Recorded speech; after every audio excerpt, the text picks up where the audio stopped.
Hey guys, Erica with Alan Tate here. Just want to go through quickly the two different ways you can be represented by a realtor throughout the purchase of your property. So, with that, South Carolina does have those two different ways. First one is our customer level. This is kind of our default setting. Um, as far as how I would represent you, I basically would represent the transaction. I can still open doors, can still provide you accurate information, and can still be fair and honest, provide material adverse facts, so things about the property that I know that could potentially affect its value. And then with this, I can't give my full scope of services. So I can't provide pricing, I can't provide negotiation, and I can't act on as your agent throughout this process. So you ask me, hey, Erica, what do you think of this property? I cannot give my opinions at this point. If you want to move forward with this, what ends up happening is you technically represent yourself. I'm here to assist through the paperwork and the transaction. But if you say, hey, Erica, I really need, what price point do you want me to put at? I say, what price point do you want to put?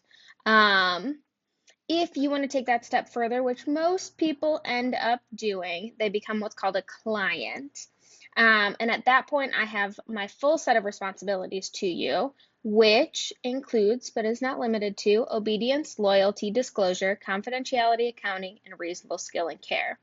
With this, I act as your agent. I act 100% on your behalf, and can help you with pricing, negotiations, counseling, and can provide that full scope of services. With that, most of the homes that we would go see are what's called single agency. The listing brokerage is representing the seller, and they're represented by a different agent and a different broker. So broker is who we hang our license with. It's kind of our boss. And then you would be represented by myself and Alan Tate. With that, dual agency comes into play when the broker is over both the buyer and the seller. So there's slight conflict of interest.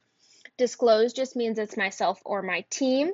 Designated means that it's another agent in the office.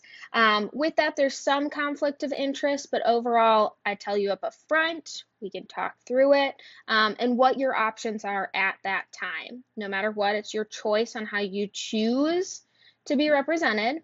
And with that, I will have you guys go ahead and sign this, which is just a disclosure, making sure that you understand both pieces. Feel free to reach out if you have any questions. Before we go see the property, we will have to decide if for that property you guys want my client level services or my customer level services. So we'd sign a piece of paperwork that states that, and we can go through that together. I just need to know one way or the other, and we can sign electronically at that point. Feel free to just shoot me an email back, and we will get that all taken care of. Thanks, guys. Looking forward to showing you.